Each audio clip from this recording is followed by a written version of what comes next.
لبيك اللهم لبيك. Assalamu alaykum va rahmatullohi va barakatuhu. Sizga Alloh taolaning salami, rahmati va barakati bo'lsin. Mening ismim G'oli. Biz birgalashib har bir musulmon kishisining turmushindagi eng muhim sayohati hojni nechik durust boshqargan ekanini o'rganamiz. Oldagi darsda biz sizning bilan umra uchun tavofni ham sog'i yo'l olsin nechik boshqargan ekanini so'ylashdik. Zulhijja oyining 8-kunida hoji tahorat, g'usl olirga ham ihrom to'qimasini urarga, xo'sh qilу niyatini aytib, ihrom xalatini kirga tiyish. Ya'ni ihrom xalatini kirganda nishlagan, shularning borisida umra qilу uchunda ishli. Hoji Makkada ertangi namozni o'qigandan so'ng Mina uzanligina yo'nali. Ul onda qolgan 4 majburiy namozni ili, ikindi, oqshom ham yastu namozini o'qiy. Namozlarni 2 raqatga qisqarta. Hoji bu kunni Alloh taolani esga olib, izgi Qur'on oyatlarini ham zikrlarini o'qib, Alloh taolaga g'ibodat qilirga tiyish. Shulay tub yo'llarni o'tavga azirlanib, hojilar Mina uzanligida qo'nalar. Zulhijja oyining 9-kunida tong otgandan so'ng hojilar Mina uzanligina yaqin bo'lgan G'arafat tog'ina yo'l tutalar. Ular onda quyosh boyiganchaga qadar takbir, tahlil aytib, Alloh taolaning elchisi sallallohu alayhi va sallamga salavatlar o'qib duo qilalar. E'tibor etingiz, bu kunni kunduz ila namozi, onlari ikindi namozi o'qila.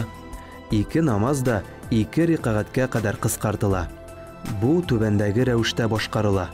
Ila namozi uchun boshda ozan, onlari qamat aytila. Ila namozini o'qigandan so'ng ikindi namozi uchun qamat aytila.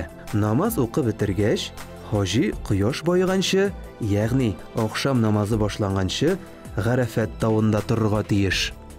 Shundan hojilar masjid uzanligina ko'shalar. Onda musulmonlar oqshom namozini o'qiylar, G'arafatda oqshom namozi o'qilmay.